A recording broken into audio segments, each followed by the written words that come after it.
So as people are starting to sign in, I'm going to wait a few seconds, and sure, as people slowly start to filter in, we're going to give it a minute or two.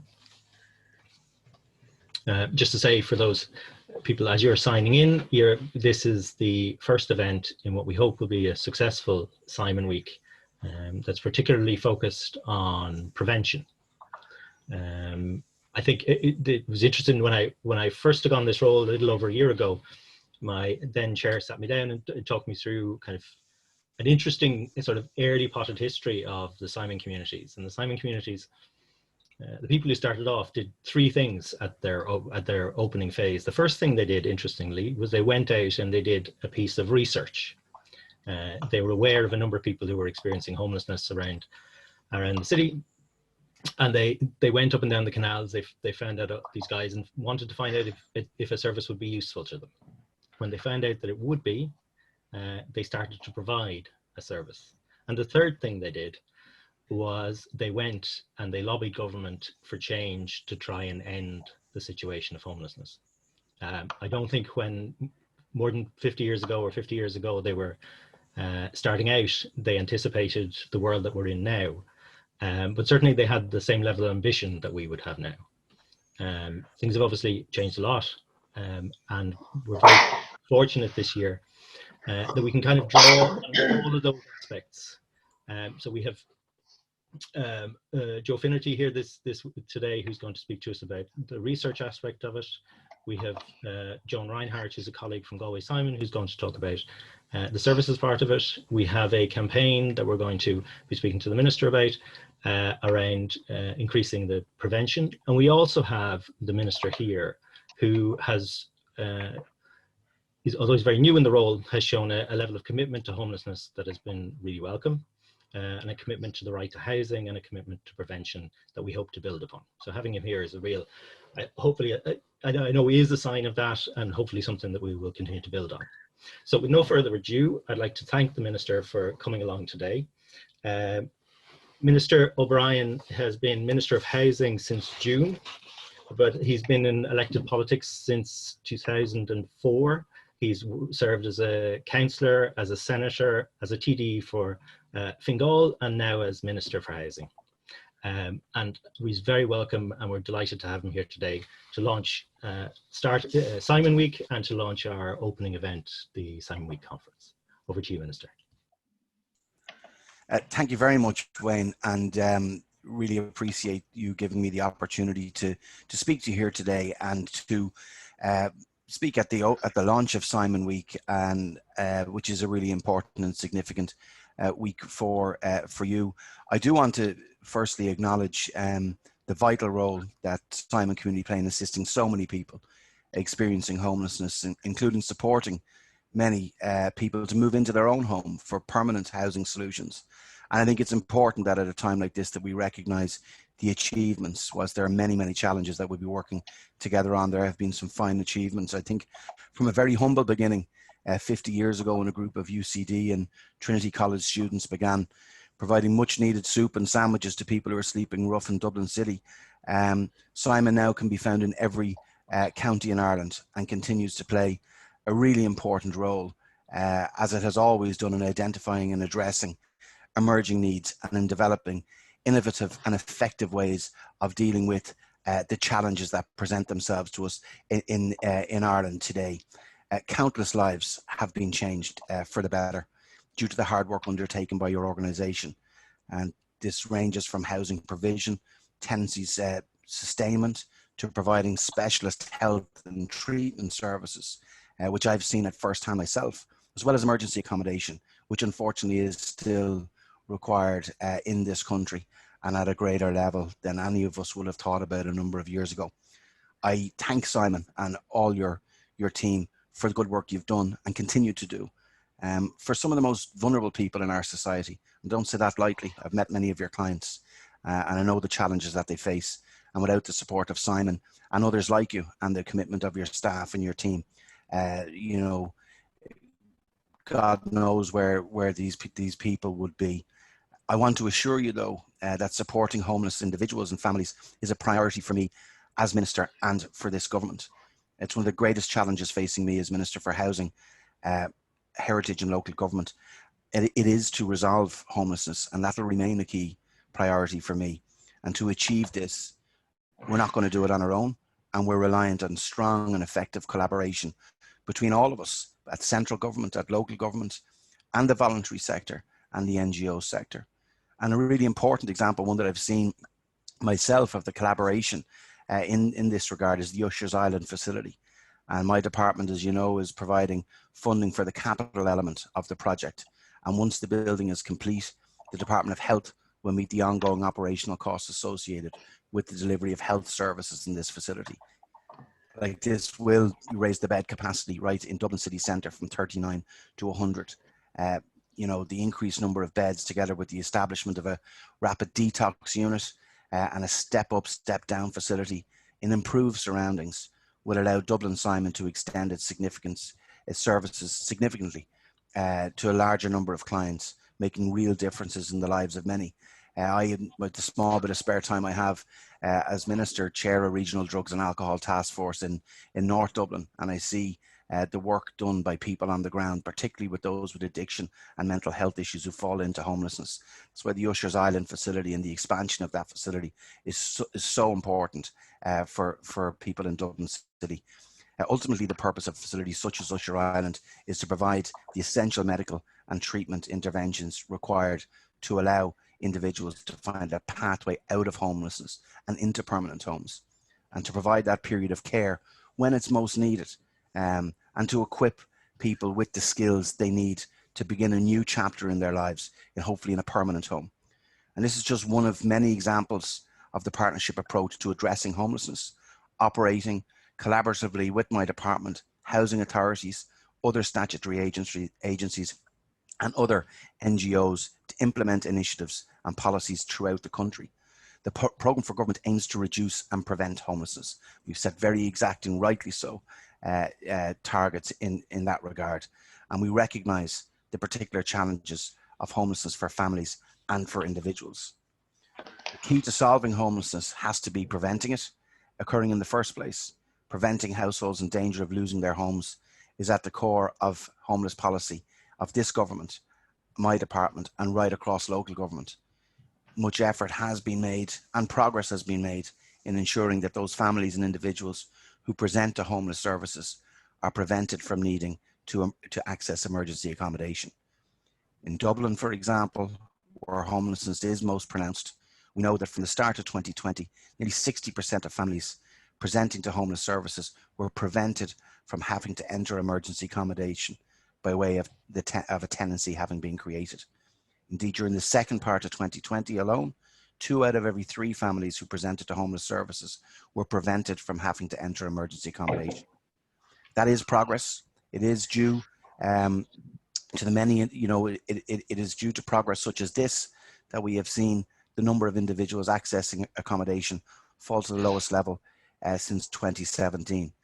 There's a lot more to be done in that regard, and provision of permanent housing solutions, something I'll touch on in a minute, remains an absolute priority. But keeping families out of emergency accommodation and individuals out of emergency accommodation has to as well be one of the preventative measures that we apply.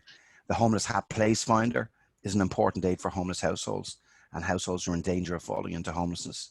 The Place Finder service has proven to be effective, with HAP responsible for approximately 65% of exits from homelessness recorded in 2019. And almost 13,000, a significant amount of tenancies, entered the HAP scheme on foot of a referral from local authority homeless units up to the end of Q1 2020. Important homeless prevention services include the National Tenancy Protection Service, which is provided by Threshold, another excellent organisation, which is funded by my own department. The service links tenants at risk of losing their homes to local authorities and with social protection in order for them to access supports before becoming homeless, enabling them to continue in their existing tenancies. My department is also working with the Residential Tenancies Board in ensuring that vulnerable households in the private rented sector are fully aware of their rights and where tenancies are terminated, resulting in households becoming homeless. It is, of course, through increased provision of both social and affordable homes that those at risk of experiencing homelessness will be better safeguarded. And the programme for government therefore aims to prioritise the increased supply of public homes, social and affordable homes, and to increase the social housing stock by more than 50,000 with an emphasis on new builds. We're right now in the process of negotiating the budget in the coming weeks, and a significant focus of government is going to be further increased provision on social homes. This year has been challenging with the construction shutdown, but still we're not going to be far off our target of providing new builds through our approved housing bodies. And I've asked that gap to be bridged by acquisitions, which I'll touch on in a minute, and specific funds for acquisitions this year, focused very much at our singles and people who are single. 73% of people who are homeless are single adults, and there's not enough accommodation for them available at the moment, and I intend to address that. Recent data has shown that the proportion of exits from homelessness to a local authority or approved housing body is increasing, providing permanent solutions that I've just talked about to many of those experiencing or indeed who are at risk of becoming homeless. However, and we're all aware this year has put unique obstacles in our way to preventing and reducing homelessness. Thankfully, the swift and comprehensive reaction from all those involved, including Simon, in the homeless sector to the health crisis and the pandemic, has resulted in fewer incidences of COVID-19 in homeless services than forecast. And undoubtedly, Simon and your partners in the NGO community have undoubtedly saved lives in the process. My department's been working very closely with local authorities and the HSE to ensure the necessary arrangements are in place to protect individuals and families accessing emergency accommodation. And as part of the initial response, significant additional accommodation was introduced nationally, particularly in Dublin, where, as I mentioned earlier, the homeless problem is most pronounced. To meet the social distancing requirements advised by the HSE and to provide capacity for homeless households to self-isolate where required, the DHRE introduced approximately 1,100 additional beds. This number is reduced following consolidation recently, but this additional accommodation has allowed for decongregated settings of existing facilities where necessary, in line with the social distancing requirements put forward by the HSE.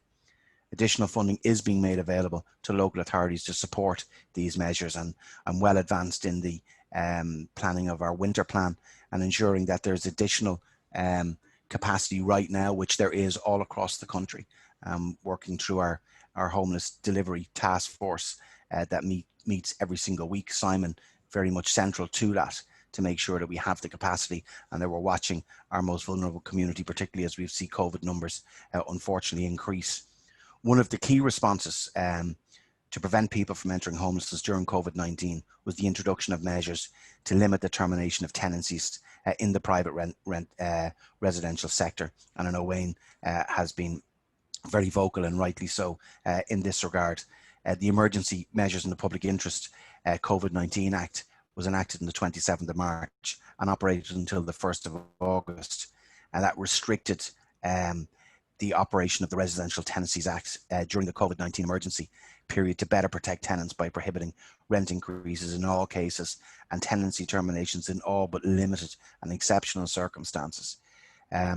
There were issues raised with me at the time that we needed more secure protections put in place by way of a primary legislative footing, and that's why the Residential Tenancies and Valuation Act 2020 came into effect on the 1st of August, and that provides for extended protections where a tenant makes a very simple written declaration that the economic impact of COVID-19 would inhibit them from paying their rent or lead to them potentially losing their tenancy.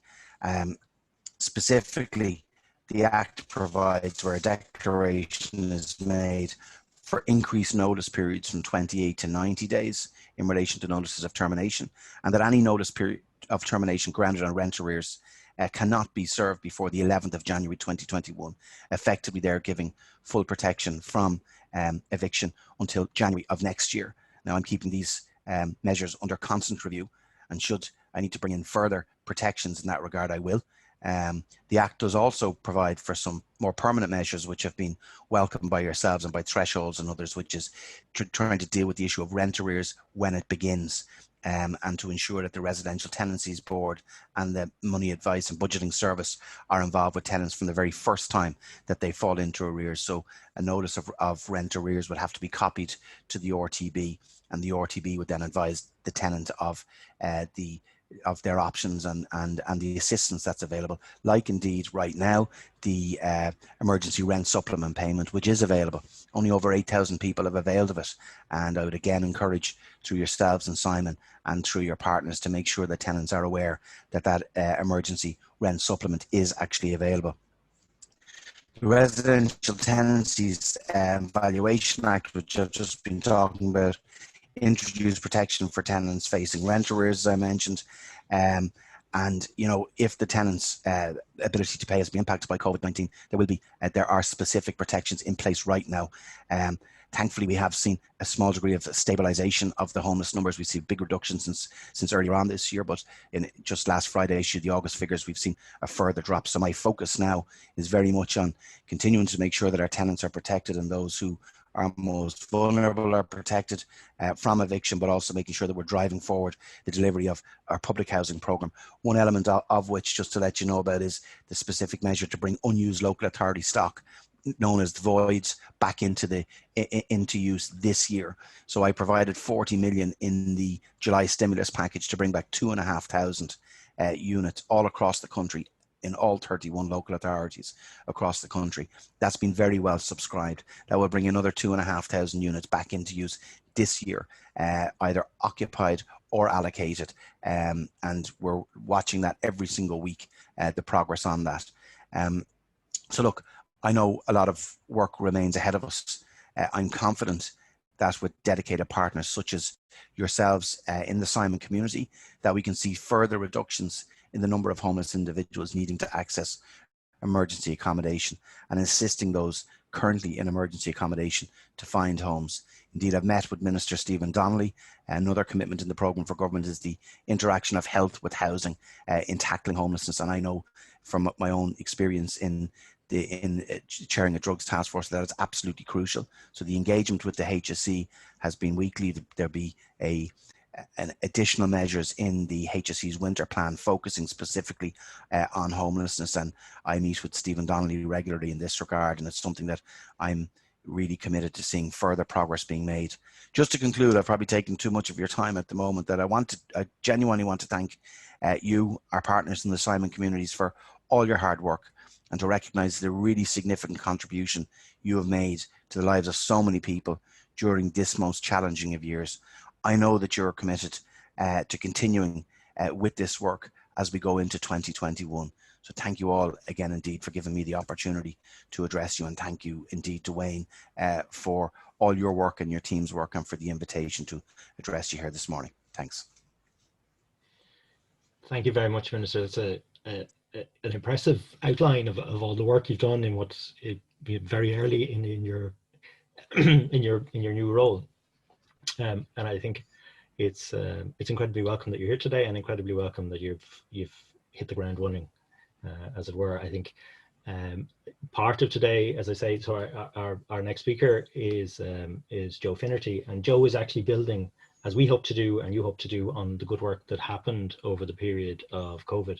So the Simon communities, when we sat down to initially look at what was our response to COVID over that period, we knew that, or we strongly felt that there was a really positive collaboration that happened on the ground. And we all talked about it across the department with your colleagues.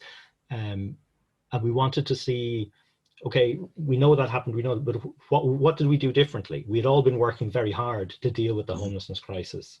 While we might differ on policy on occasions, there's never been a question of people's commitment. And that's been true for a number of years. So we wanted to look at what was so different about it? What was different? What did was it just extra funding? Was there a different attitude? Was there different aspects to it? How did we build on it, and what of that could we hold on to, and what could we build on? So we commissioned Joe Finnerty from UCC, who's Joe is works in the School of Applied Social Studies in University College Cork, And he particularly focuses on the area of housing and homelessness, social indicators and poverty measures, and survey methods. And Joe has started the initial phases of this, what hopes to be a longitudinal piece of research, where first we're meeting with the communities and our supporters in local authorities and HSE. There'll be a following phase looking at actually client experience, and then a final phase looking kind of doing a review over the period, which we hope to launch next year. And a lot of what the good work that you've just outlined there, we hope can be built upon by harnessing what Joe has to tell us. So with no further ado, and with thanks to you again, Minister, for launching today, I'm going to pass over to Joe and ask him to share with us the research where he is so far. Very much, Wayne, for this invite to the inaugural event, I think, of the Simon Communities of Ireland Simon Week. And just bear with me while I open my slides.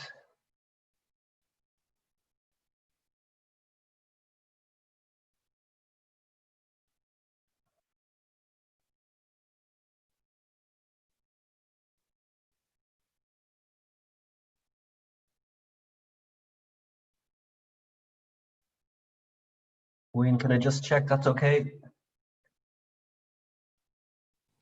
No, Joe, you've shared the screen. You need to open the and we should.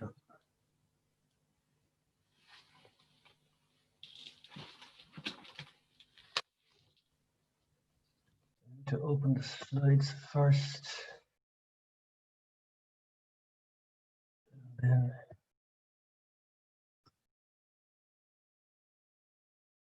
share the screen. Is that better? That's it. You just need to. Okay. Okay, so the challenges and impacts of COVID-19 for the 8 Simon communities in Ireland. Sorry, Joe. Joe, you need to open it so that it's doing the full view.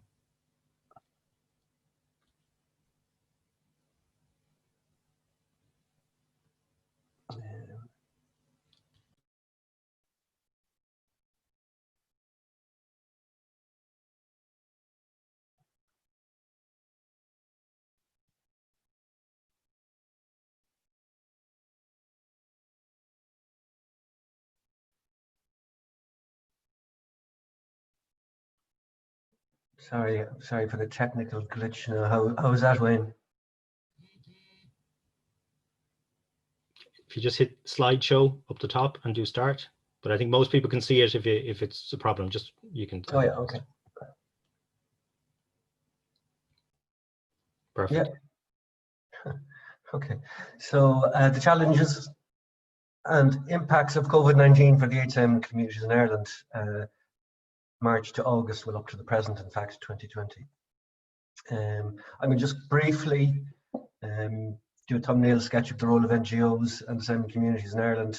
It's been alluded to by previous speakers, and then get into discuss the present research. The role of NGOs and Irish Homeless Services. There's a mixed economy of welfare model, with most homeless services delivered by NGOs in partnerships with local authorities and health service executive.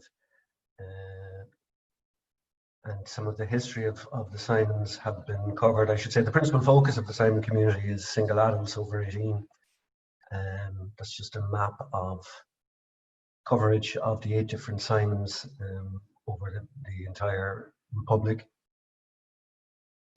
They provide a range of different services, a very wide range of services, with the focus again typically on services for the single homeless person. I don't know if that print is too small. Emergency accommodation, housing supports, rough sleeper outreach, advice clinics, long-term supported housing, tenancy sustainment, one Simon as a family hub, housing first services, health clinics, food banks or soup runs, personal development and activities. So the research rationale, commissioned by Simon Communities of Ireland to document and evaluate the impact of the pandemic on services in the 8 Simons.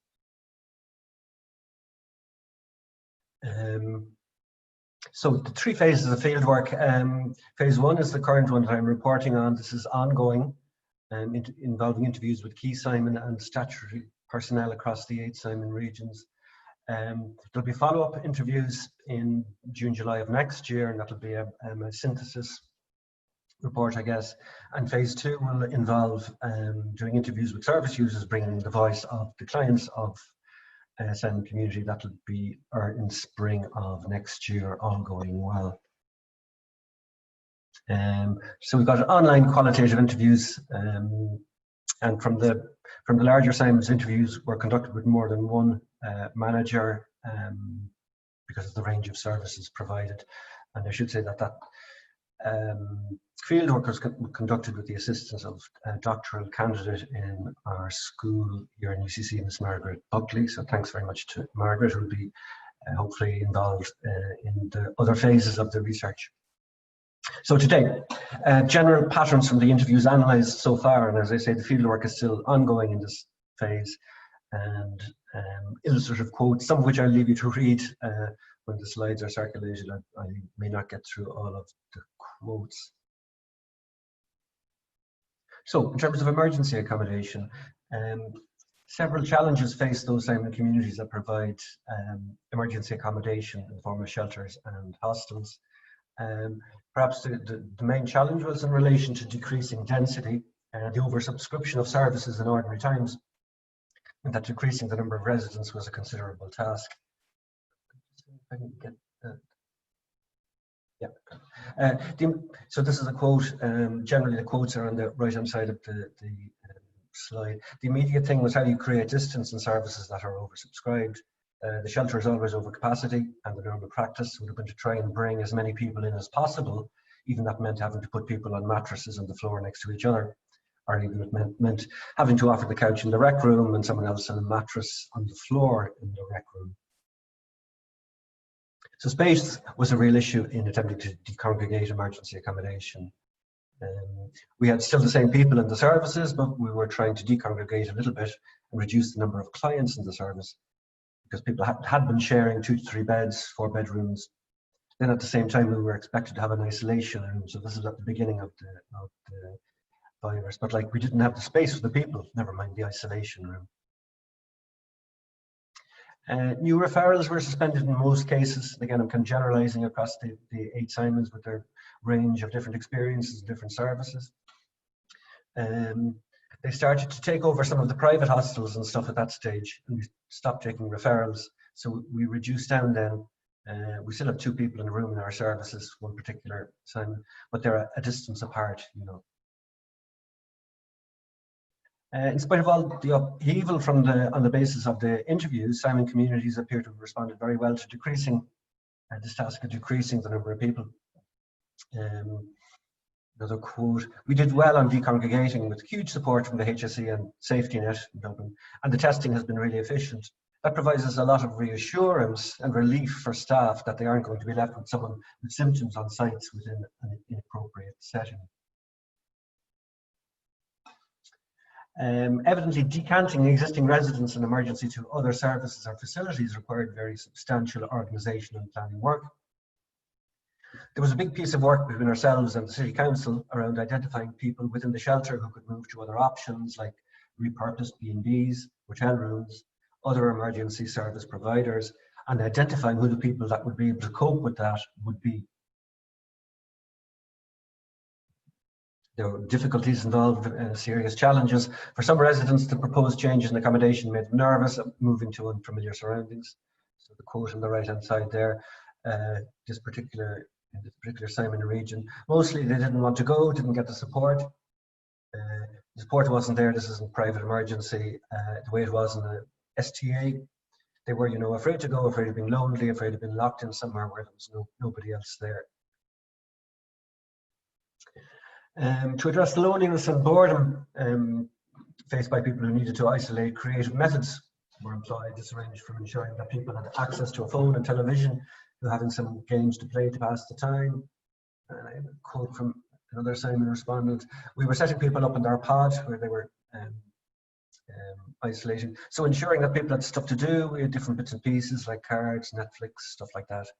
I had to go and purchase phones, all that kind of stuff for people who were referred in, providing food, personal care items, basically whatever the individual needed. And the whole purpose of this was to ensure that these individuals stayed in isolation. We supported them to do that and as comfortably as possible. Okay, moving on from emergency accommodation to the issue of rough sleepers and kind of outreach services.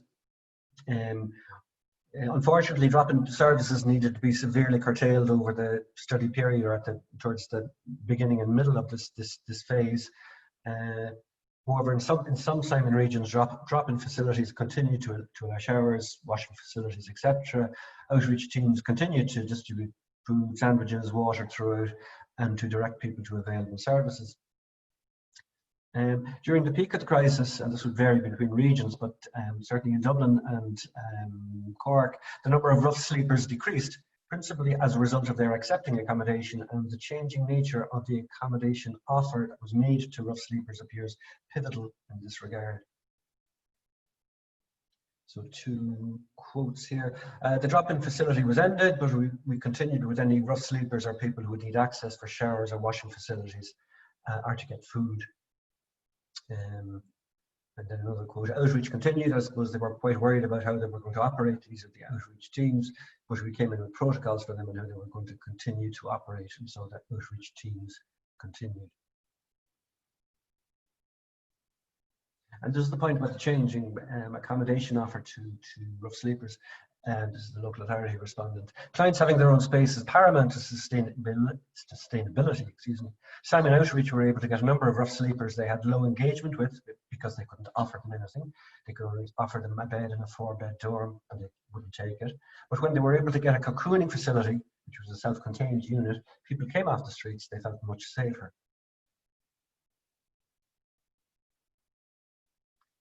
Okay, moving on, and I want to cover as many slides as possible to tenancy sustainment. Much of the work in tenancy sustainment was moved to telephone support only.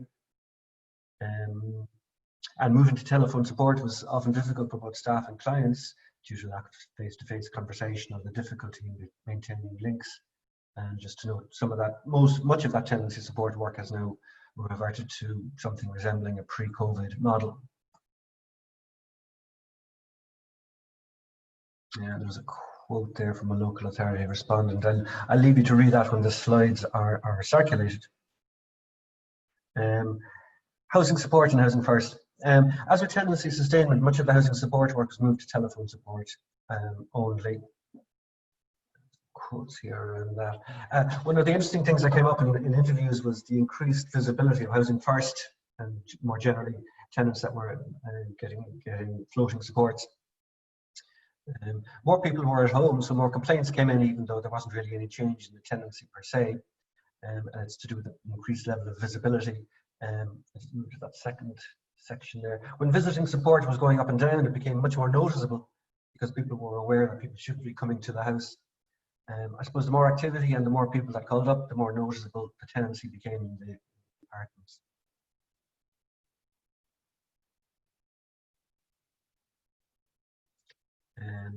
And another example of another quote illustrating another aspect of this. The individual didn't get a face-to-face meeting or a face-to-face contact. This is in terms of housing supports. It would be by phone. Some people weren't able to manage that. You know, some of them wouldn't have great life skills such as cooking and would always use the drop-in centres, and they were all closed. So they soon became very isolated in the units and had limited wraparound supports because of the regulations. Okay, moving on to another thing, long-term supported housing. Just briefly, this is going directly into a quote from a local authority respondent. It's very hard to social distance when you live in a congregate setting. So the service had to go through a very rapid change of how they were going to facilitate keeping people safe, keeping their team safe, and being able to provide the care necessary to provide. And there was big challenges in the category 1 higher acuity level because it was day to day and like nearly minute to minute of responding to someone's needs and encouraging them to stay away from one another. And this was a feature of long-term supported housing. It wasn't the norm in these facilities. People always hung out together, so a lot of respondents saw that clearly as a kind of reversal of developing culture in this accommodation. Moving on to addiction and counselling, the availability of methadone was expedited in some areas, which meant that people with addiction issues didn't have to wait for long periods to be included in the programme.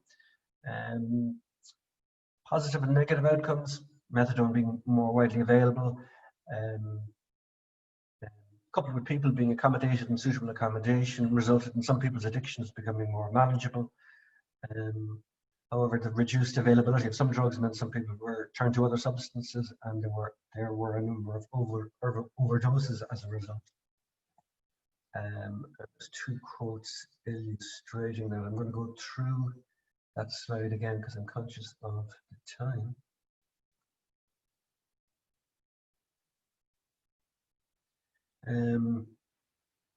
Okay, this is about people with mental health and addictions. The support for mental health and addictions, that's been very hard on staff, and the team needs to kind of, you know, troubleshoot everything coming up every day with people when their normal services have been closed. And for this particular Simon region, their mental health is worse than it's ever been, so I think that's the bit that, you know, we didn't do so well.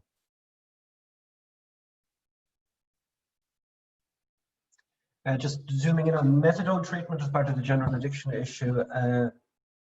This is a quote from Simon respondent. Another area where red tape was able to be cut was being able to initiate methadone for people at short notice. This way people could be initiated on methadone and stabilized very, very quickly.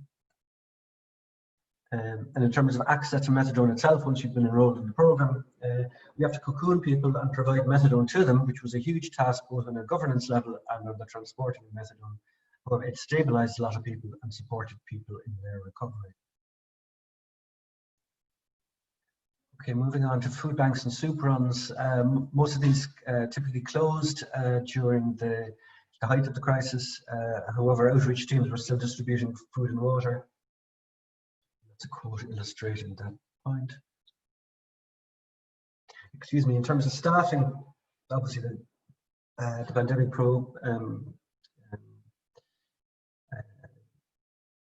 big challenges around staffing.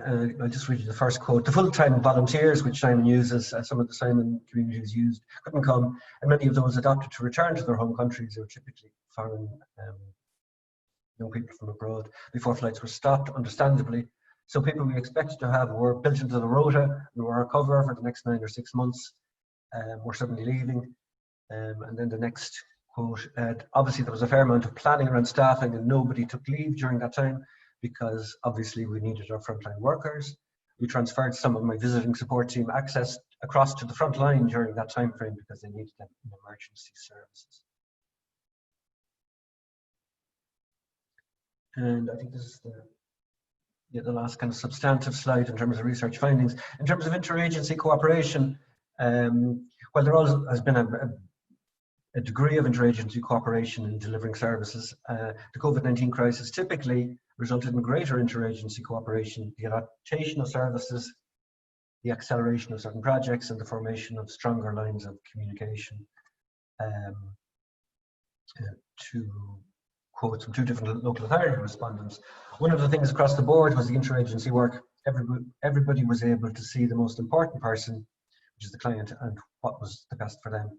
That really worked well, that coordination piece, which we try to practice every day, but when COVID came, people were really able to drill down to what does the person need.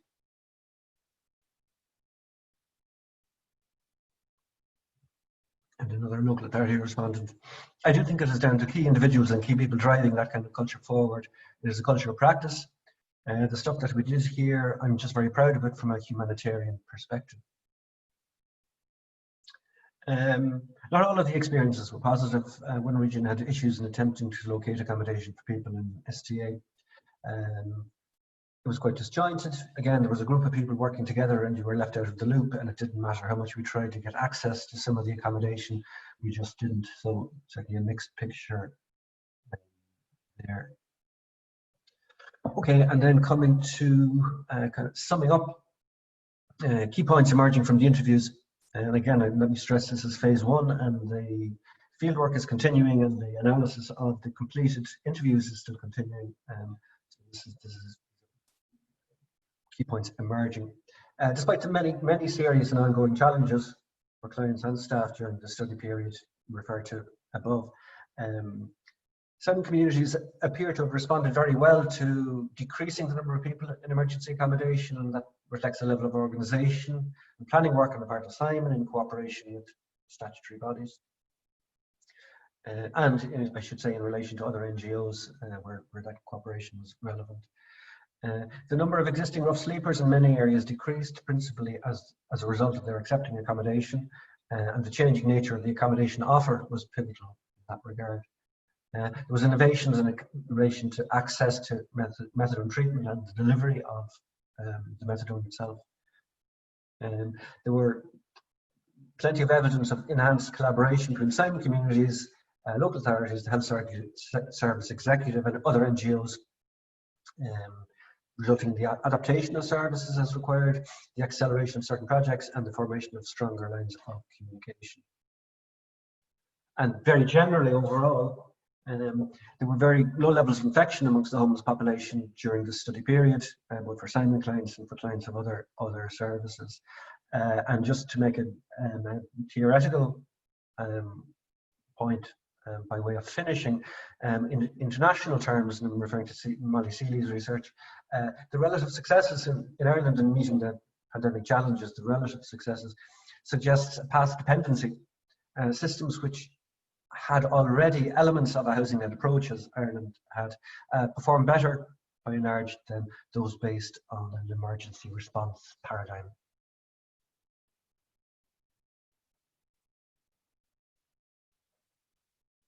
Thank you.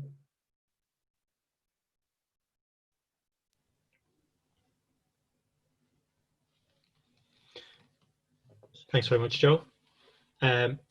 As we said to people, we've tried to include a couple of minutes for questions for Joe on that research. So if people do have questions, just there's a Q&A box there, and we will pass them on from there.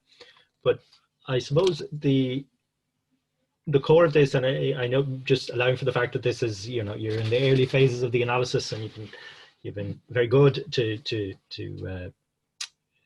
share with us where you are so far, given how how early in the research we are.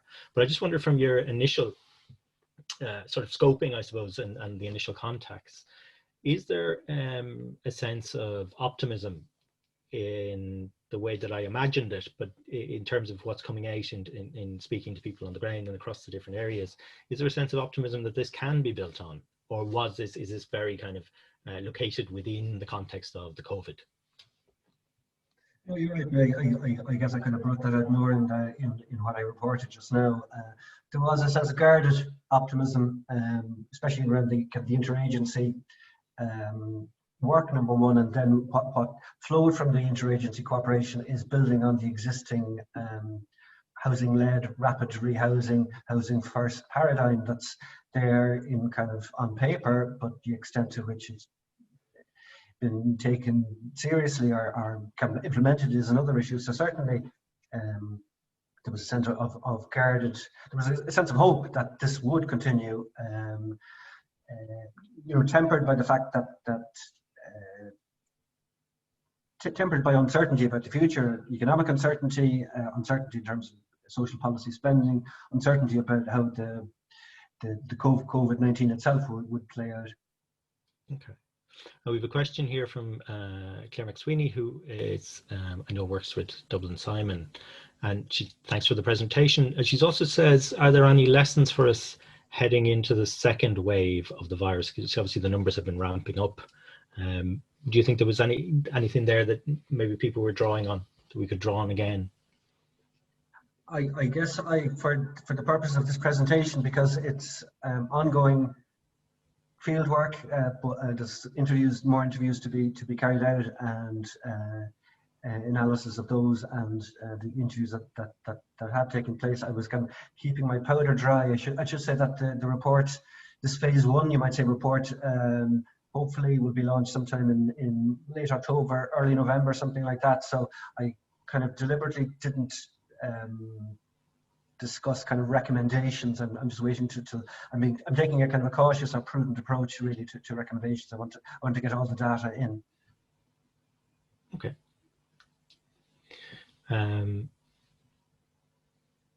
Okay, I'm just conscious of time, that we'll keep things moving.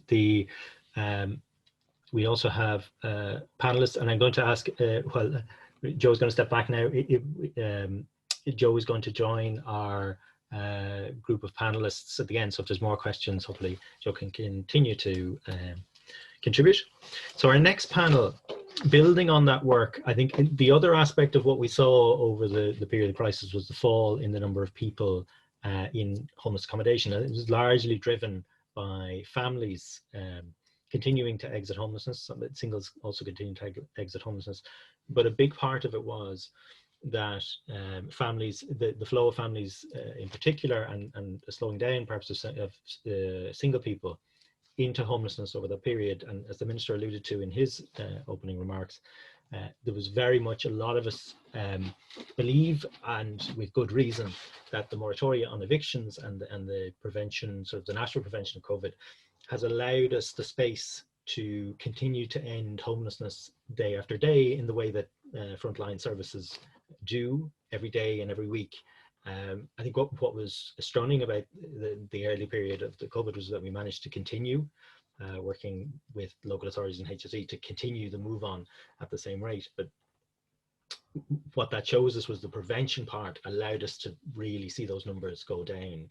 And that for us has always been key, but I think it really highlighted across the board how important prevention is. So our second panel today is really going to focus on how we can build on that prevention. So we've three speakers who are going to give short inputs, and then we're going to open it to the floor and we'll invite Joe back. Our first speaker will be Isabel Anderson, and Professor Isabel Anderson is Chair of Housing Studies in the Faculty of Social Sciences at the University of Stirling, where she's worked since 1994.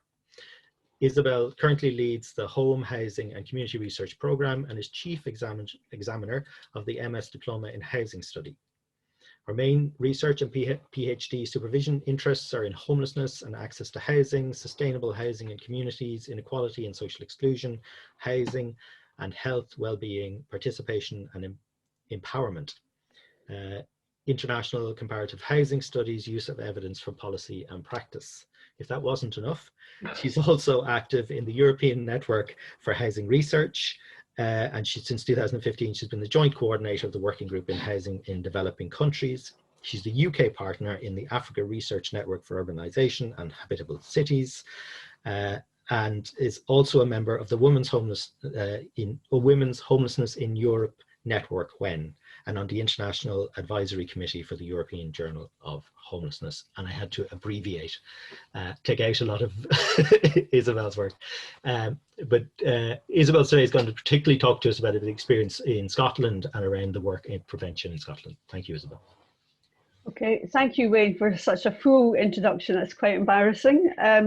But just to mention some of the international work I've been doing, actually, I've been focused on the Sustainable Development Goals and some of that work in developing countries. So it's nice to come back to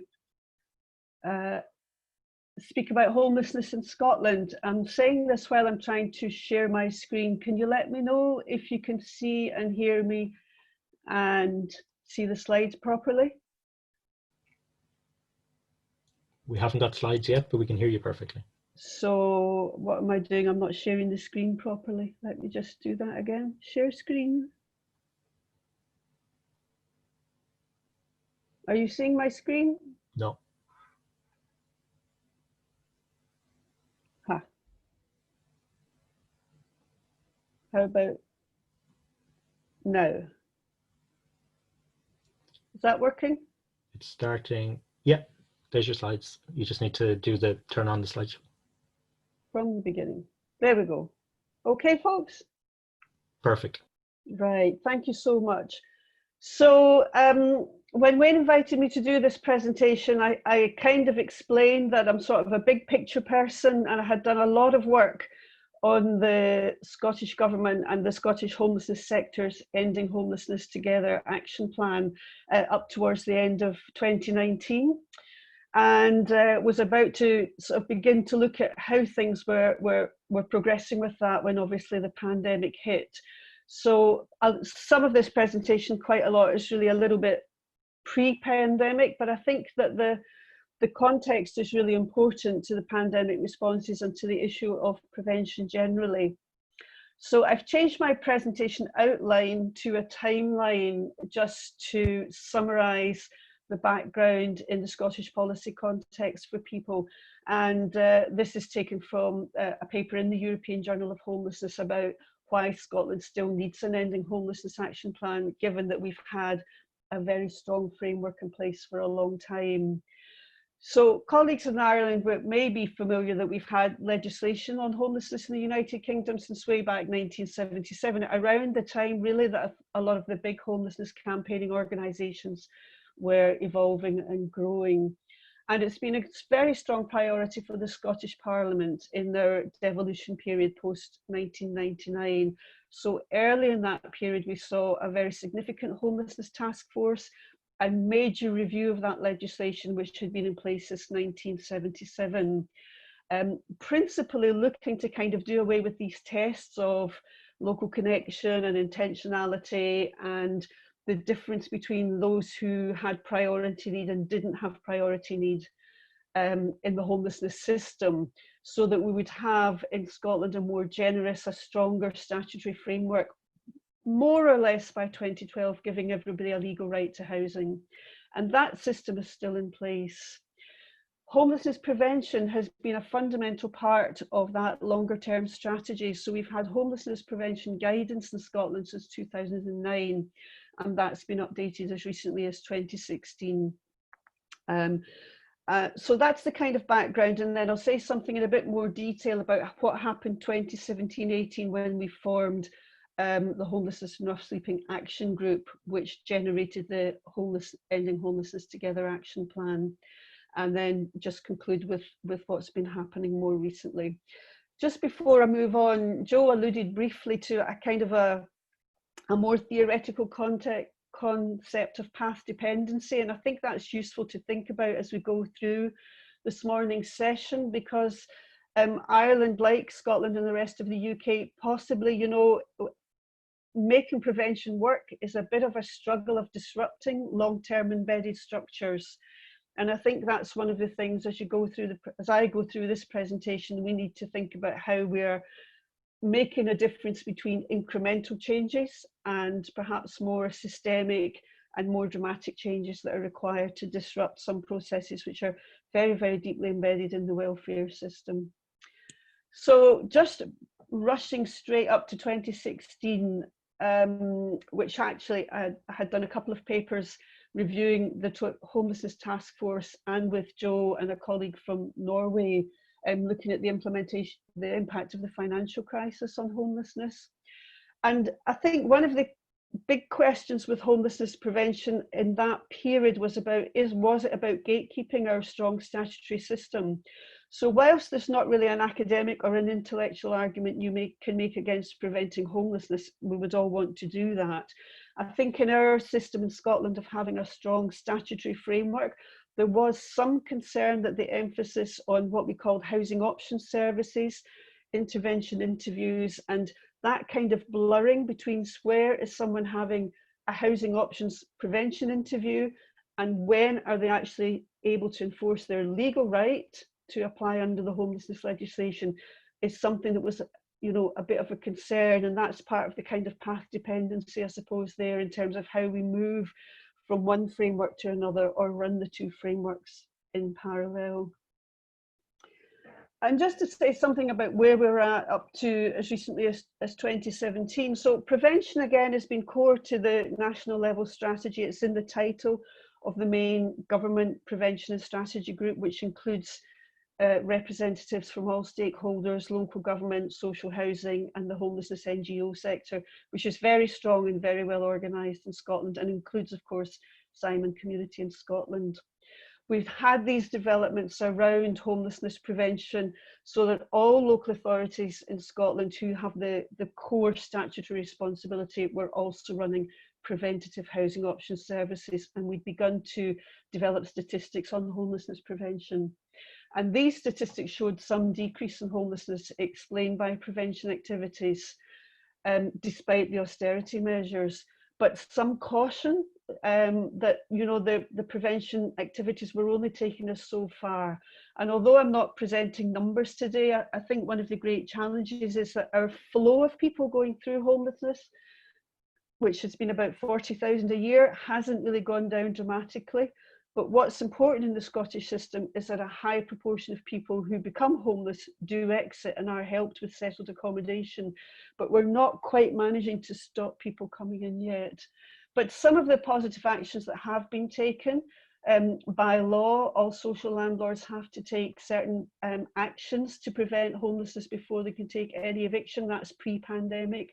We've got strong tenancy support services, have ended the right to buy to maintain the social housing stock that we've got, which is currently about 23% in Scotland. And we've modernised our private sector tenancy so it's more secure.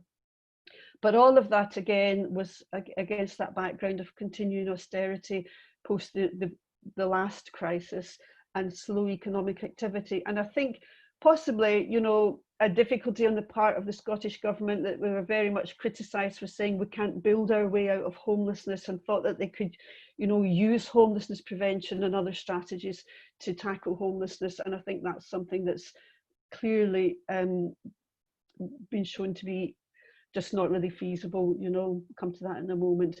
And somewhere in all of this really strong statutory framework, and looking back, it's, you know, people who weren't engaged with that statutory framework were not coming up in those published statistics. And I think that the strategy group and the government and local authorities kind of missed a street homelessness crisis affecting people that Joe's talked about as well, with complex health and social care needs, who were still falling through that very strong safety net. And the media and the public could see it very clearly, but it took, you know, a crisis for government to then set up this homelessness and rough sleeping action group, which was active across 2017-18, again with very wide stakeholder membership, very strong drive from the non-government sector and from organisations like Social Bite, new players. So again, when you think about the path dependency theory, there were some new people coming in, like the Social Bite movement, which is just saying, you know, why is this happening? Why have we got this crisis of street homelessness at this time in Scotland in the 21st century? So very focused, that group was very focused on ending rough sleeping immediately. The most urgent cases, transforming our temporary accommodation in Scotland, and then thinking more widely about what needs to be done to end homelessness. And a very strong characteristic of that particular programme was involving people with the lived experience of homelessness, which had been growing gradually. So again, in terms of incremental change, we'd been getting better and better at involving people with lived experience, but it was much stronger by that 2017-18 review. There was also a very influential review by the Scottish Parliament in 2018, which contributed significantly to the debate and the sort of push for change. And that was a cross-party review, not limited to the government of the time. So the 2018 Ending Homelessness Action Plan was launched by Scottish Government in collaboration with the Group for Scottish Local Authorities and the non-government sector, and responded to, you know, very wide-ranging recommendations and a vision that everybody should have a home and homelessness would be ended. So I'm going to move on quite quickly and just focus on the preventing homelessness. So preventing homelessness was a key part of these other core goals, and there was an initial £50 million in funding and some other pots of money along the way. So thinking about what was really achieved, what was looking like the potential to end homelessness, which was a goal. We're still working towards abolishing these tests of intentionality and local connection that have been around from 1977, so still trying to properly implement that. I think importantly here, all the local authorities in Scotland, and we've got 33, so our countries are quite comparable, Ireland and Scotland.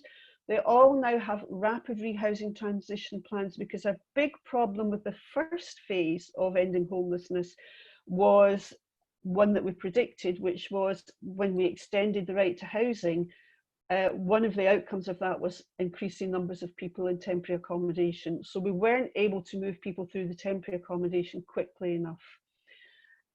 So we've instigated rapid rehousing transition plans for local authorities in partnership with other housing providers and Housing First pilots in 5 cities. And I've been a bit of a skeptic of Housing First in the Scottish context because we've always been housing led. But again, it's about how do we disrupt the path dependency, and it's taken something like a programme from the United States for us to actually see that the end to all homelessness has to come from helping people into ordinary housing in ordinary communities and supporting them in those situations. So other things have been done there. There are some points of tension still with Westminster around social security and migration, and, you know, again, on the incremental change, gradually getting better and better at collaboration and joining up different services as well as housing. And there has been discussion in Scotland about a legal duty to prevent homelessness. Now that's already in place in Wales, and Nicholas might say something about that in the English context as well. But the unfortunate side of all of that is that the most recent figures for homeless in Scotland, which came out this summer, but they're up to the end of March this year, so just at the beginning of lockdown, homelessness had increased by 4%, and the use of temporary accommodation was still really high. So what I concluded in my paper was, you know, this is a strategy which looks great on paper, but the challenges are absolutely not to be underestimated in what we're trying to achieve in Scotland, and very difficult to get people through the support and, you know, into enough suitable settled accommodation, which is the ultimate goal. So just a little bit about responding to COVID. Is my time up, Wayne? Just let me know. I may not be getting the messages. Yeah, if you could wrap it up there, Isabel. Okay, I'll just go to the conclusions. We've very quickly had huge mobilisation, which we can come back to in the discussion, similar to the sort of things that have already been said. But, you know, a key recommendation that's coming out is about perhaps looking at 80% of social lettings to homeless households. And again, I just wonder, there's been great debate and discussion about that, as you might imagine, across the landlords. But in terms of disruption, do we need something as dramatic as that to get a kind of one-off end to the flow of homeless households and to move to a much more preventative agenda? And the last thing I'm going to say, I can come back to the slides. To deliver prevention, we need direct routes to central. We need direct routes for. We know who's at risk of homelessness, and we know we need to intervene early. But we need to find a mechanism to help those people into settled housing that doesn't involve them going through the homelessness system, because then we'll always have this high volume of people going through a system. So whether we rename it or something, or find more direct routes to that, to me this is a path dependent sticking point, really, that although the agenda is prevention, people are still getting stuck in terms of accessing the housing, and we're back then to building and finding more routes into accessible housing. And I just had a wee point there which Wayne had asked me to look at, younger people and single people, and it's still the case from research in 2015 that 80% of approaches to prevention services were from single people, and they're still most likely to be excluded from mainstream housing and to be the most vulnerable in the system. Apologise there for just going over the time. Thank you so much, Isabel. That was really, I think we're going to see a lot of those themes coming through. I mean, what really comes out from your presentation is the importance of the infrastructure, is that prevention is critical, but it doesn't go anywhere unless the housing is there. And we constantly come back to that theme that homelessness is about housing. And I imagine it will come up for our next speaker as well, who will be Professor Nicholas Cleese. Nicholas joined the Centre for Housing Policy in York University in 1991 and became director of the centre in the autumn of 2017. His research interests centre on interdisciplinary, mixed method and comparative work, with a particular interest in homelessness, nested within wider concern with housing inequality and social justice. Nicholas also has a long-standing interest in housing-related supported housing, and the intersection of this support with health and social care services within integrated strategy. He's a senior fellow in the School for Social Care Research, and he's also a member of the European Observatory on Homelessness through FIANSA, and as with Isabel, he's in the Women's Homelessness in Europe network, the WEN network. Nicholas, over to you. Thank you very much. Thanks very much, Wayne. I'm now going to try and attempt to share my screen as well. So,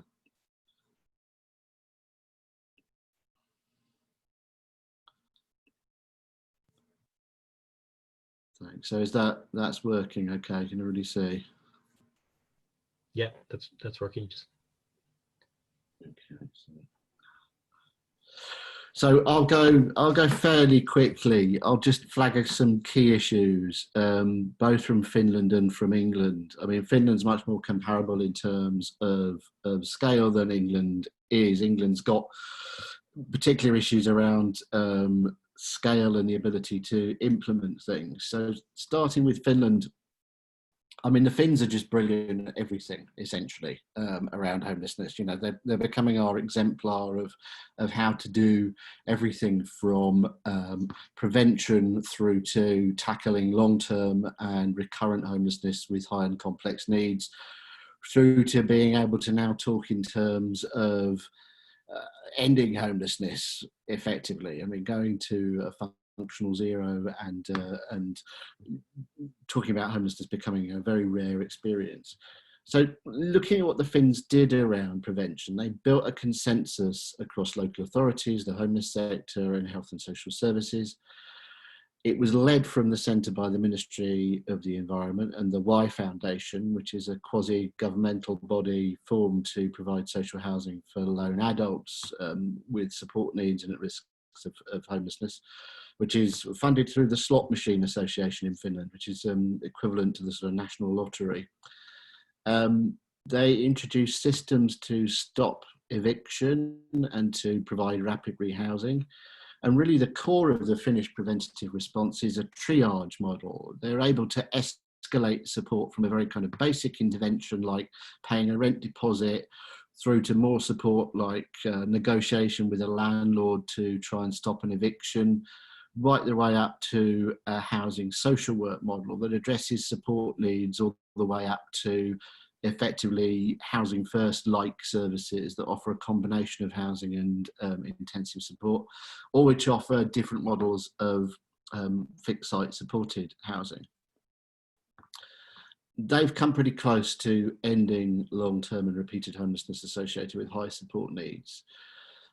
But that needs to be seen in context. So it's the successes from a starting point where overall homelessness was already relatively low. And while Finland has seen cuts to its welfare and social housing programs, these still remain extensive compared to most of the rest of the world. I mean, it's still a Scandinavian model and all that that implies in terms of how much the state provides in terms of welfare benefits, how much it provides in terms of things like social housing. And very importantly within the Finnish strategy, the basic issue of affordable housing supply, specifically social housing supply, has been recognised and addressed. Now, this is not a terribly complicated graph. The blue line is single homelessness in Finland, and the orange line is Y Foundation apartments. So the Y Foundation is the quasi-governmental body developing social housing and buying social housing for single homeless people and other vulnerable adults with support needs. And as you can see, as the housing supply goes up, the homelessness goes down. So always prevention within an integrated strategy was occurring in a context where there was direct intervention to increase social housing supply, and that intervention was specifically targeted on the main issue in Finland, which was homelessness amongst adults with high and complex needs that was recurrent and long term. A bit more about the kind of limits and the challenges around prevention. So there's been a lot of noise and fanfare in England about the 2017 Homelessness Reduction Act, which, as Isabel said, largely copied slightly earlier Welsh legislation. That places a blanket duty to prevent homelessness on all local authorities with a housing responsibility. So that's about 330 odd authorities in England, elected authorities. A duty to provide a personalised housing plan for each applicant who is eligible, and eligibility just means you're threatened within homelessness within 56 days. And like in Scotland, that's not due to your own intentional action, which is, as is the challenge in Scotland, which is a bit movable as to what exactly intentionality means, although the English legislation was amended to make sure that there was a line between intentional action and something related to a mental health problem, so that somebody couldn't be found to be intentionally homeless when the reason that they weren't paying their rent or some other issue was because there was a mental health problem present. So that gives local authorities a duty to prevent and or to rapidly rehouse whenever necessary. It's not actually new in the English context. So a major shift to prevention originally occurred in the mid-2000s. Now that intervention didn't have the force of law behind it. It didn't create a standardised duty across all housing authorities in England. So there were variations, but the practice and the move towards prevention was very widely adopted. Internationally influenced American policy, but the Americans didn't like that prevention was pretty widely available in the English context. They wanted careful targeting, and they've continued in that direction. And it's taken them down a very different pathway in terms of prevention, which is the challenge around at what point you should offer a preventative intervention, because you have to have deteriorated quite a long way in the US to be able to get prevention. You have to be really in a quite bad position to get support around things like eviction prevention, family mediation and rapid rehousing, which up until the 2017 legislation were already much more widely available in England and are now near universal in terms of there's not even a requirement for a local connection to the local authority where somebody applies for help. Although that local connection stuff still applies if somebody seeks housing through the statutory system. But in England, prevention ran into problems, as did rapid rehousing, and the line between prevention and rapid rehousing in England has never been entirely clear, because the issue of affordable and specifically social housing supply was never addressed. So just to quickly summarise that, the one advantage of Zoom is you don't have to ask quite so often if people can see the graph, but hopefully the print is big enough. What I'd like to draw attention to is if you can look in the early 2000s, you'll see that acceptances, so households, mainly families, found statutorily homeless in England was peaking well over 100,000, well over 120,000. And then you see the effect of very heavy implementation of prevention starting in 2004 and then a steep downward curve up until 2009, 2010 when it starts to creep up again. And then in 2017, you see the same effect. You see a much smaller drop, but nevertheless a drop as the homelessness legislation changes, and there's further emphasis on prevention in that context. But already in 2019, and the figures are a bit all over the place, the reporting systems aren't quite working yet, there was a slight increase in homelessness, in statutory homelessness in terms of households accepted as being owed the main duty, that's the duty to rehouse by local authorities. What that really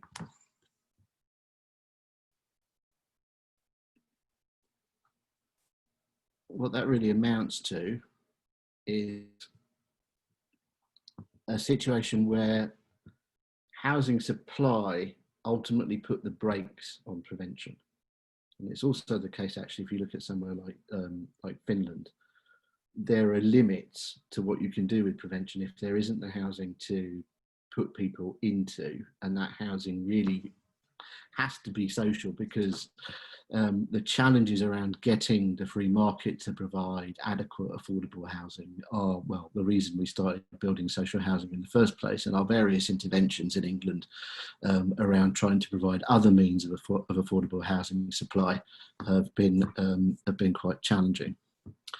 So I shall come to a stop there, I think. Thanks very much for your attention. Thanks very much, Nicholas. That was really interesting and really excellent. I think mirroring a lot of what Isabel is saying as well is that prevention really works, but you have to have the infrastructure, and it also has to be funded. I think is the thing. You really have to invest in prevention, and it has to work on a number of different levels. Are the themes. So our final speaker for the panel is my colleague Joan Reinhardt, who is from Galway Simon. And Joan is a service manager managing Galway Simon's youth services, women's high support service, and community services. And community services are really where the prevention services are coordinated. She's worked with Galway Simon since 2015, and she's worked, prior to that, she worked in the area of disability and mental health support. She's also carrying on the theme of all of our panelists, which wasn't intentional. She's the coordinator of the Women in Homelessness European Erasmus project, and she coordinates that on behalf of SCI with all of the Simon communities and our Women's Experience of Homelessness Working Group. So with that, I'm going to hand over to Joan, who's going to talk to us about, I suppose, the practical application of prevention services, with a particular focus, obviously, on Galway Simon. Thank you, Wayne.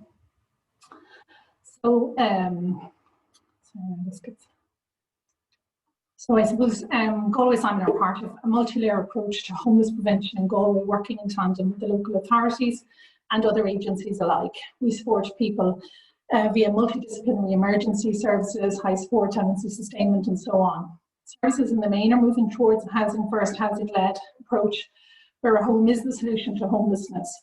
And while this is true, we know that people can become homeless for a myriad of reasons and rarely find that one size fits all approach is the solution, but rather than sometimes solutions can be more complex for those in long-term entrenched homelessness or whose experience is that of significant trauma. I suppose in identifying the need, we've seen over the course of the last 5 years in Galway a change demand for home services via the referrals that we receive, where there has been a marked increase in people looking for prevention supports. And without doubt, the common thread in the majority of these referrals are related to structural causes, poverty and the lack of affordable housing, or somebody struggling to secure housing in their own locality. Many people present not knowing what to do when they find themselves having to leave their current property and have been successful and unsuccessful in their efforts to secure alternative accommodation. Some people are in overcrowded situations and over time see their social or financial resources depleted as a result. Many have no prior experience of engaging with the local authorities or other services, and negotiating a pathway through the system can be the initial support required. The reality of the current housing environment means that there's fierce competition for every rental property, and the landlords have their choice of tenant. And where someone has been consistently unsuccessful in securing accommodation over a period of time, can lead to the perception of discrimination or that landlords don't take HAP and so on. I suppose in responding to this, we begin with an assessment focusing and capitalising on the existing assets, looking at both the immediate and pressing crisis going on for that person, but also beyond that. And we begin by exploring the possibility around saving the current accommodation always first. In some cases, opening a case management process with the relevant local authority may be appropriate where the circumstances are exceptionally complex. But for the vast majority of people accessing our service, private rented is the alternative to resolve their risk of homelessness. This involves supporting somebody to explore their own personal resources, opening up their perspective around their own connections, securing references, blind checking them, exploring the landlord's perspective and how to respond to that. Effectively trying to close the skills gap in an attempt maybe to level the playing field so they have a better chance of securing a property. A core part of this process is also navigating the system to ensure that all the administrative tasks associated with being at risk of homelessness are in place and ensuring that entitlements are secured. Core to this really is having staff that understand the system, understand the private rental market, and have the skills and compassion to have difficult conversations with people on how one should present, what to share, what to avoid sharing, and so on. And sometimes making a call as a service, how we might advocate in individual circumstances. For example, where a landlord might be familiar with our service, sometimes direct advocacy works very well. But of course, there are landlords who have a very negative preconception around maybe people who are accessing homeless services, and therefore direct advocacy wouldn't be helpful. Ultimately, having a responsive, adaptable approach is key to successful outcomes for many.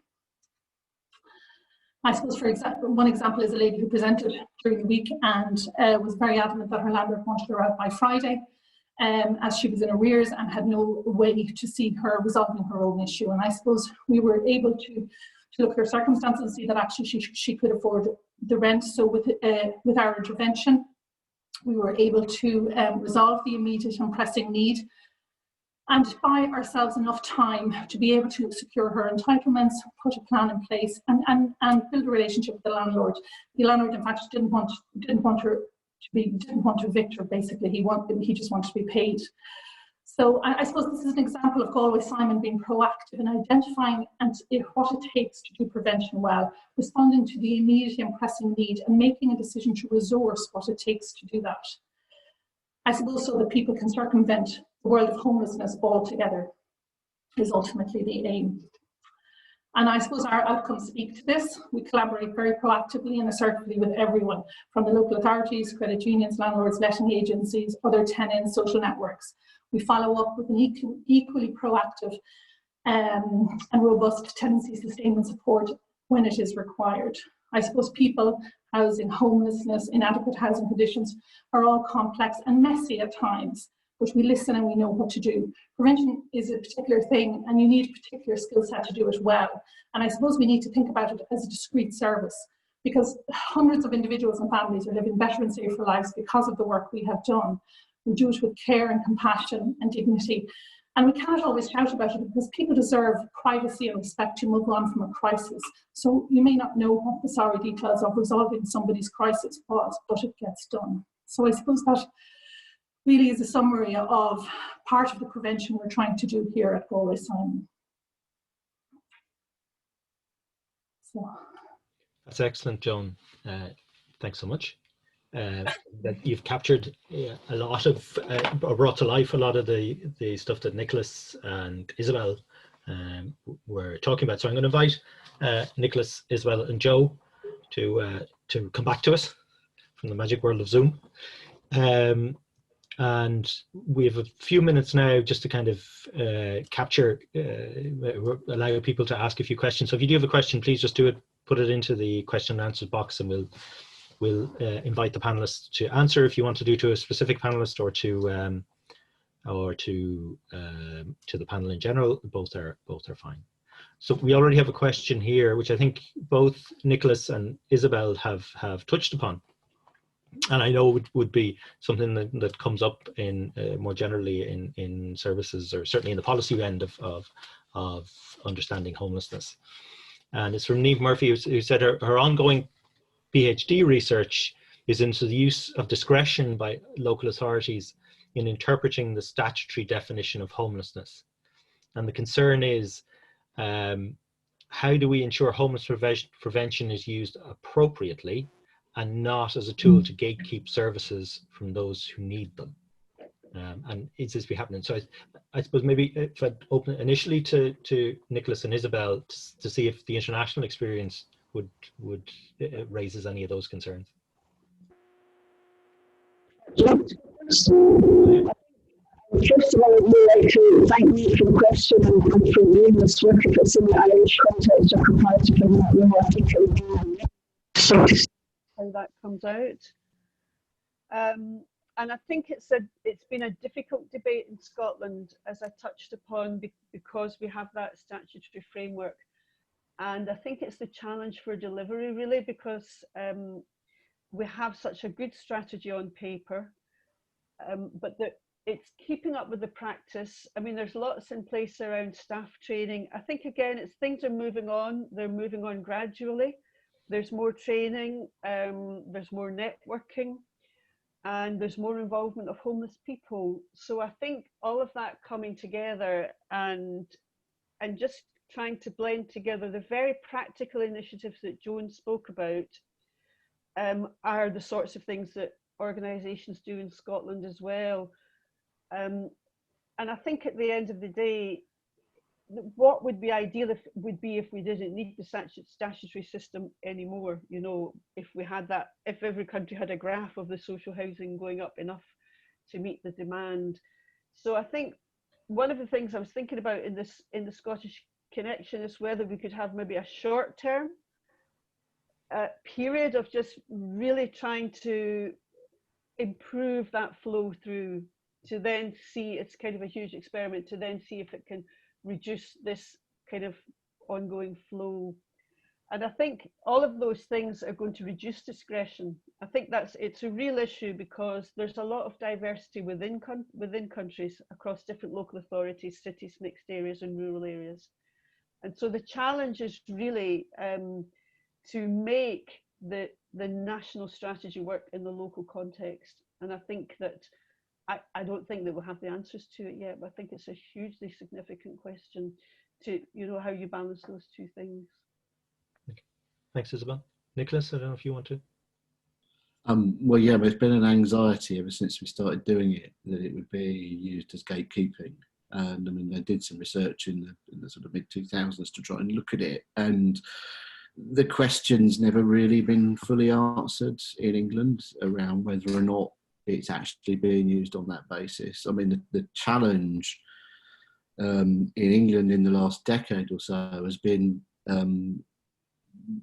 extremes of localism in terms of, you know, there's not been a coherent national strategy for some time. And while localism has produced some very positive effects in terms of local strategy, it's also been very patchy and inconsistent because, you know, it varies by what individual local authorities want to do, and that's all occurring in a context where there's not enough money going into the system and there's not really enough affordable housing supply. My own anxiety about the UK systems, and it's also a bit of an anxiety about the Finnish systems because there's issues with the Finnish data as well, is whether or not there are people caught in a kind of revolving door of prevention. They're not homeless per se because they keep receiving preventative interventions of one form or of another, but they're kind of circling the airport in terms of they never actually get to the point where they're housed. They're in a situation instead, particularly, and this might be people with high and complex needs, are just being held in position by one prevention after another. And it's something that we've seen in the homelessness sector in terms of moves between one supposedly transitional homeless service and another. You know, people locked into the system in a revolving door. And I've got concerns that that's happening with prevention, but in England and in Finland, it's hard to see with the data that we've got. So it's more of an anxiety than something that I'm clear whether or not it's happening. Okay. Thanks for that. I hope that answers the response question. I'm not going to throw it out to the rest of the panel. We have another question here. I'm conscious we're very tight for time, and it's quite a good question on, and it's particularly for Joe, Isabel, and Nicholas. And it's the idea of unhooking prevention services from homeless services to be its own discrete offer, particularly with reference to Joan's point about it needing its own kind of expertise and pathways. Now, for me, that would be quite a controversial idea because the idea would be that you'd keep the link, or you might move it into local authorities. You'd want a close cooperation to understand, but there might well be a case for it. But I don't know if we Joe, Isabel, then Nicholas.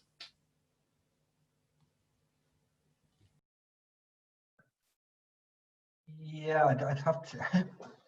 Short answers. I'd have to think about that a bit further. But just as an aside, the question is from Molly Seeley, whose research I mentioned in the very last slide. So thanks, Molly, for tuning in.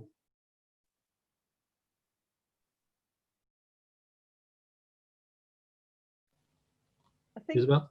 yeah, just very quickly, because I think that actually ties in with my answer to the last question, is are we, and about disrupting path dependency, are we brave enough to do it? Because those of us, and in the Scottish Policy Network and in the NGOs, and I mean, there's lots of people that have been around a very long time. Have we got the courage, you know, to try and do things in a different way, you know, to actually say, make the safety net a safety net? Whereas I can hardly believe I'm saying these words, but I'm just kind of being a devil's advocate. Have we made that safety net so strong in Scotland that we can't move away from it, you know, and people know that it's there, and they maybe know that their parents got help and everything. So how do we make that shift? So, and as well as all those very practical prevention activities, it does need the basic good housing policies and more equitable and more affordable housing policies. So unfortunately, it still kind of comes back to that. And I don't think until we've got a fairer housing system, certainly in Scotland, and we are getting there, we wouldn't be able to decouple it, but maybe it should be a long-term goal. And that's just putting that right out there as something to think about, really. And thank you again for the question, because we won't end homelessness if we're not brave and bold and do something differently. Nicholas? Yeah, I mean, I suppose my answer very quickly would be, what works is choice-led stuff, is stuff that gives people choice and control and is bespoke to their needs. So the whole system needs to be like that. I mean, that's the evidence around kind of housing first, but it's also the evidence around prevention, and the fact that if you can respond flexibly to individual need in a context where you've got enough resources that, you know, it's viable to think about housing somebody. So yeah, prevention is never going to be kind of one thing. A lot of prevention is economic. And it becomes more and more economic the weaker welfare, social protection and social housing systems are. If you fail on the basic economic side of prevention and the social and economic sides, I mean, you know, what are the drivers around homelessness? And the two main drivers are domestic violence and abuse and poverty. You know, homelessness causation is highly gendered. We know that when those basic minimum safety nets around economics and social causation are not in place, you get the USA. And the stuff on the ageing of homelessness in the USA, particularly people with high and complex needs, is fascinating because they don't necessarily start out with high and complex needs. It's a basic failure at the start, a basic failure around a social cause, a basic failure around an economic cause, and an inability to escape from homelessness on a sustainable basis, that then leads to a population who start to exhibit very high and complex needs because of what homelessness does to them. So it's the severe mental illness, the addiction, the very high and complex morbidities around physical and mental health emerge because they can't exit quite often. So you need to have a highly tailored response. You need to, within a preventative system, stop homelessness being caused just because people are poor and because of social problems, starting from a humanitarian viewpoint, but from a policy perspective, from a cost effectiveness perspective, if you don't stop homelessness at its root, at its most basic causation, you're dealing with higher, complex, much more expensive and difficult needs later on. And that experiment's been run because we've seen what's happened with what happened in the States. Canada's another example, so is Australia. Thank you, Nicholas. I think, and thank you to all my panelists and speakers today. It's been a really interesting and important event for us. I'm going to, with apologies for the questions I've not gotten to, but I'm under strict orders to stick to time, and I've already run over. So I just want to give one last thing. So today is, and I think Nicholas's final thing there kind of captured, and the other speakers have to the morning have captured what Simon Week is about this year, is actually about stopping homelessness before it starts. As I was saying earlier, one of the learnings from the COVID experience has been how well we can collaborate, how well, if we take a client-centered approach and meet people exactly with what they need, look at what they need to get them out of homelessness and truly treat homelessness crisis, we can make huge progress. And a huge part of that progress is stopping the flow of people into homelessness, stopping homelessness before it starts. And Nicholas's point there about the social infrastructure, I think is critical to that. So what we've done is we're looking at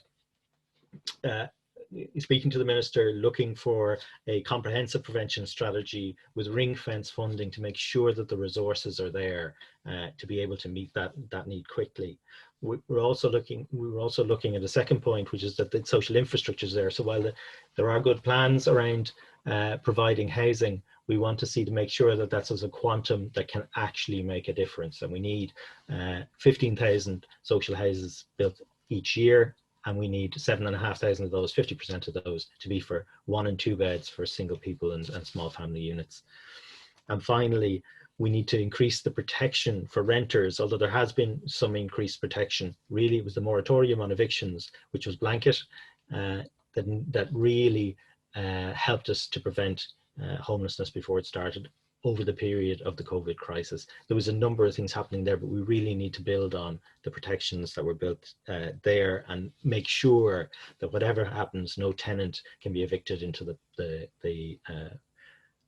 from the private rented sector into homelessness. So that's the case. So it's up on in the comment box there. We've included a link to the action microsite that we've built, and people have been asked to email the Minister, and you have an option to also email your local TD. So we're asking people over the course of Simon Week to really get behind that campaign for these 3 asks, and we hope to engage further with the Minister and with the public support, maybe make some real change that can see homelessness come to an end in the way and follow the path that Finland has tread, and even build upon what they have treaded, where they have gone before. Okay, well, thanks again to Joe Finnerty, Isabel Anderson, Joan Reinhardt and Nicholas Fleece, and thank you to all of you for taking the time to attend this morning and for putting up with my rambling. All good wishes, and thanks very much. Bye everyone.